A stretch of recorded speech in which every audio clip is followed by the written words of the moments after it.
Baik, bismillahirrahmanirrahim. Assalamualaikum warahmatullahi wabarakatuh. Perkenalkan, saya Divi Andini dengan NIM 200310005 dari Program Studi Pendidikan Biologi Universitas Negeri Padang.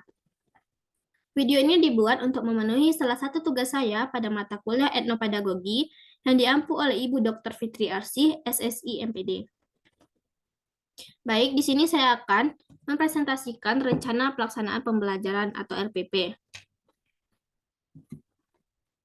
Komponen RPP itu sendiri terdiri dari identitas RPP, kompetensi pembelajaran, indikator pencapaian kompetensi dan tujuan pembelajaran, materi pembelajaran, strategi pembelajaran, perangkat pembelajaran, langkah-langkah pembelajaran, dan penilaian. Baiklah, yang pertama, identitas RPP. Sekolah yang saya tujukan yaitu SMA Negeri 3 Payakumbuh pada mata pelajaran biologi kelas 10 semester 2 atau semester genap. Dengan materi pokok Kingdom Plante dengan jumlah pertemuan 1 kali pertemuan dengan alokasi waktunya 2 jam pelajaran kali 45 menit. Jadi 90 menit. Selanjutnya kompetensi pembelajaran. Kompetensi pembelajaran terdiri atas kompetensi inti dan kompetensi dasar. Nah, KI 1 berbunyi menghayati dan mengamalkan ajaran agama yang dianutnya. Terdapat 2 kompetensi dasar. Pada 1.1 berbunyi mengagumi keteraturan dan kompleksitas ciptaan Tuhan tentang keanekaragaman hayati. KD 1.2 berbunyi, peka dan peduli terhadap permasalahan lingkungan hidup, menjaga dan menyayangi lingkungan sebagai manifestasi pengalaman ajaran agama yang dianutnya. KI 2 berbunyi, menghayati dan mengamalkan perilaku jujur, disiplin, tanggung jawab, peduli, santun, responsif, dan proaktif, dan menunjukkan sikap sebagai bagian dari solusi atas berbagai masalah dalam berinteraksi secara efektif dengan lingkungan sosial dan alam, serta dalam menempatkan diri sebagai cerminan bangsa dalam pergaulan dunia. Di sini terdapat 2 kompetensi dasar. KD 2.1 berbunyi berperilaku ilmiah, yaitu teliti, tekun, jujur terhadap data dan fakta, disiplin, tanggung jawab, dan peduli lingkungan, gotong royong, bekerja sama, cinta damai, berpendapat secara ilmiah dan kritis, responsif dan proaktif dalam setiap tindakan, dan dalam melakukan pengamatan dan percobaan di dalam kelas laboratorium maupun di luar kelas atau laboratorium. KD 2.2 berbunyi peduli terhadap keselamatan diri dan lingkungan dengan menerapkan prinsip keselamatan kerja saat melakukan kegiatan pengamatan dan percobaan di laboratorium dan di lingkungan sekitar. KI 3 berbunyi memahami, menerapkan, menganalisis pengetahuan faktual, konseptual, prosedural berdasarkan rasa ingin tahunya tentang ilmu pengetahuan, teknologi, seni, budaya, dan humaniora dengan wawasan kemanusiaan, kebangsaan, kenegaraan, dan peradaban terkait penyebab fenomena dan kejadian, serta menerapkan pengetahuan prosedural pada bidang kajian yang spesifik sesuai dengan bakat dan minatnya untuk memecahkan masalah. KD yang saya pilih itu sesuai dengan kearifan lokal yang terdapat di Lembah Harau, yaitu KD 3.8 yang berbunyi mengelompokkan tumbuhan ke dalam divisio berdasarkan ciri-ciri umum serta mengaitkan peranannya dalam kehidupan. KI 4 berbunyi mengolah, menalar, dan menyaji dalam ranah konkret dan ranah abstrak terkait dengan pengembangan dari yang dipelajarinya di sekolah secara mandiri dan mampu menggunakan metode sesuai kaidah keilmuan. Dengan KD 4.8 yang berbunyi menyajikan laporan hasil pengamatan dan analisis fenetik dan filogenik tumbuhan serta peranannya dalam kehidupan. Selanjutnya indikator pencapaian kompetensi dan tujuan pembelajaran.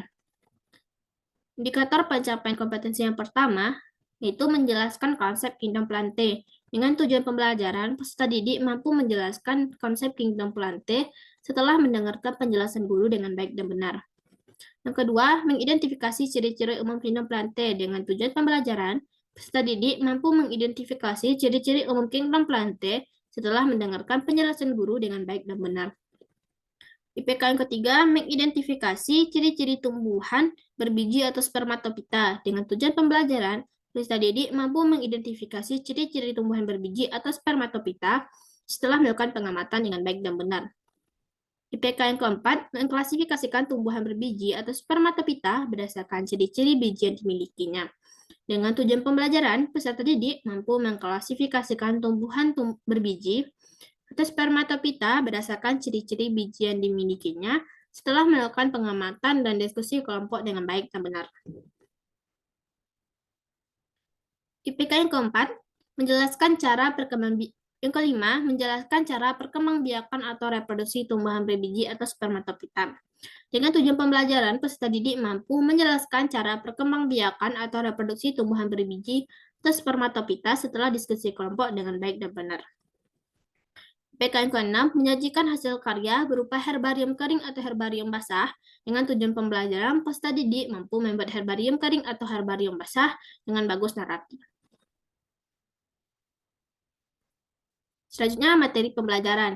Yang pertama, konsep kingdom plante. Yang kedua, ciri-ciri umum kingdom plante.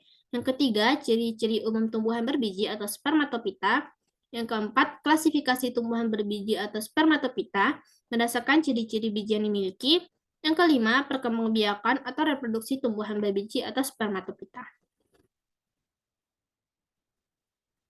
Selanjutnya, strategi pembelajaran. Pendekatan yang digunakan yaitu pendekatan CTL atau Contextual Teaching and Learning. Metode yang digunakan diskusi kelompok, pengamatan, ceramah, dan tanya jawab. Sedangkan model yang digunakan yaitu model Problem Based Learning. Perangkat pembelajaran, sumber belajar yang digunakan yaitu modul ajar dan sumber belajar dari internet. Yang kedua, alat yang digunakan laptop dan infokus serta slide presentasi atau PPT. Yang ketiga itu media pembelajaran yaitu berupa LKPD atau gambar atau video. Lanjut langkah-langkah pembelajaran. Nah, langkah-langkah pembelajaran ini terdiri dari 3 kegiatan, yaitu kegiatan pendahuluan, kegiatan inti, dan kegiatan penutup. Nah, pada kegiatan pendahuluan, guru melakukan orientasi kepada peserta didik dengan melakukan pembuka dengan salam pembuka dan berdoa sebelum pembelajaran. Lalu memeriksa kehadiran peserta didik dan menyiapkan fisik dan psikis peserta didik dalam mengawali kegiatan pembelajaran. Yang kedua, guru melakukan apersepsi. Di sini, guru memberikan pertanyaan berkaitan dengan topik pembelajaran kita pada hari ini. Selanjutnya, guru melakukan motivasi. Di sini, guru memberikan gambaran tentang manfaat dan tujuan yang diperoleh setelah mempelajari kingdom plante dalam kehidupan sehari-hari. Selanjutnya, guru memberikan acuan. Di sini, guru memberitahukan materi, kompetensi inti, kompetensi dasar, dan KKM yang harus dicapai oleh peserta didik.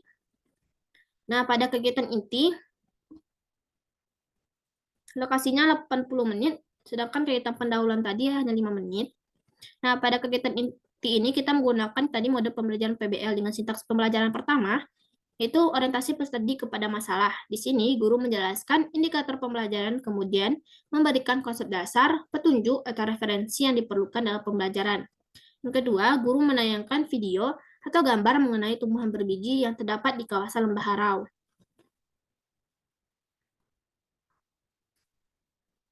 Nah, di sini peserta didik menemukan berbagai masalah dari permasalahan yang ditemukan dari hasil pengamatan gambar atau video yang telah ditayangkan. Selanjutnya, mengkoordinasi peserta didik. Di sini, peserta didik dikelompokkan menjadi beberapa kelompok yang heterogen. Kemudian, guru membantu peserta didik mendefinisikan dan mengorganisasikan tugas belajar yang berhubungan dengan masalah ciri-ciri tumbuhan, klasifikasi, reproduksi gimnospermae dan angiospermae, dan peranan tumbuhan berbiji. Di sini guru memberikan LKPD kepada peserta didik. Selanjutnya, peserta didik mendiskusikan hal-hal yang harus dikerjakan, konsep-konsep yang harus didiskusikan, dan pertanyaan-pertanyaan yang harus dijawab untuk memecahkan masalah. Selanjutnya, guru membimbing penyelidikan individu dan kelompok. Nah, di sini peserta didik berdiskusi dalam kelompok untuk mengumpulkan informasi untuk menciptakan dan membangun ide mereka sendiri dalam merumuskan masalah terkait materi dalam lembar kegiatan atau aktivitas belajar. Selanjutnya, peserta didik mengidentifikasi solusi terkait masalah dirumuskan. Dan guru membimbing dan memfasilitasi peserta didik dalam memecahkan masalah. Selanjutnya, mengembangkan dan menyajikan hasil karya. Di sini, peserta didik menjawab pertanyaan yang terdapat pada LKPD. Selanjutnya, peserta didik mempresentasikan hasil temuan atau diskusinya dan penarikan kesimpulan. Selanjutnya, menganalisa dan mengevaluasi proses pemecahan. Di sini peserta didik dibimbing oleh guru melakukan analisis terhadap pemecahan masalah yang telah ditemukannya. Dan guru melakukan evaluasi hasil belajar mengenai materi yang telah dipelajari peserta didik pada hari ini. Selanjutnya kegiatan penutup yang alokasinya waktunya 5 menit. Di sini guru melakukan rangkuman atau refleksi. Di sini guru melakukan umpan balik atau refleksi dan review mengenai materi yang telah dikembangkan. Selanjutnya guru memberikan penghargaan kepada peserta didik, baik itu individu maupun kelompok, bagi peserta didik yang bekerja baik. Selanjutnya guru meminta peserta didik untuk menyimpulkan pembelajaran pada hari ini. Selanjutnya guru memberikan kuis kepada peserta didik untuk menguji pemahamannya. Selanjutnya guru memberikan penugasan kepada peserta didik dengan membuat herbarium basah atau herbarium kering yang ditemukan di lembah harau dan untuk menguji pemahaman dan meningkatkan kreativitas peserta didik dalam membuat herbarium tersebut. Selanjutnya, guru menyampaikan hal-hal yang berkaitan dengan pertemuan selanjutnya, seperti materi yang dipelajari selanjutnya. Selanjutnya, guru menutup pembelajaran dengan menyuruh salah seorang peserta didik untuk mengucapkan dengan bentuk pembelajaran atau berdoa sebelum pulang. Nah, selanjutnya itu penilaian. Di sini ada 3 aspek penilaian. Yang pertama, pengetahuan atau kognitif, sikap atau afektif, dan keterampilan atau psikomotorik. Nah, pada aspek pengetahuan, teknik penilaiannya itu tes tertulis dengan bentuk pilihan ganda, penilaian sikap yaitu dengan teknik penilaian observasi, dengan bentuk penilaiannya instrumen penilaian sikap. Nah, aspek yang ketiga itu keterampilan atau psikomotorik. Dengan teknik penilaian itu penugasan dan presentasi. Bentuk penilaiannya itu lembar penilaian pembuatan herbarium dan lembar presentasi. Berikut adalah LKPD yang akan dikerjakan oleh peserta didik sebagai penunjang perangkat pembelajaran. Di sini ada identitas, lupa mata pelajaran, kelas atau semester, hari atau tanggal, kelompok, dan anggota kelompok. Di sini juga terdapat tujuan, pengantar stimulus. Di sini peserta didik dapat melihat dulu video di YouTube yang telah diberikan. Kemudian peserta didik mengungkapkan pertanyaan yang ada di pikiran mereka. Selanjutnya rumusan masalah. Setelah peserta didik menonton video tersebut, peserta didik mengidentifikasi masalah dan diambil rumusan masalah. Berikut alat-alat yang digunakan untuk melakukan pengamatan, langkah kerja, dan pengumpulan data.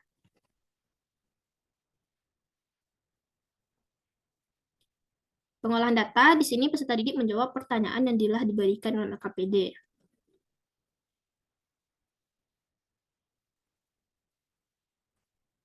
Dan penarikan kesimpulan dari hasil pengamatan yang telah dilakukan.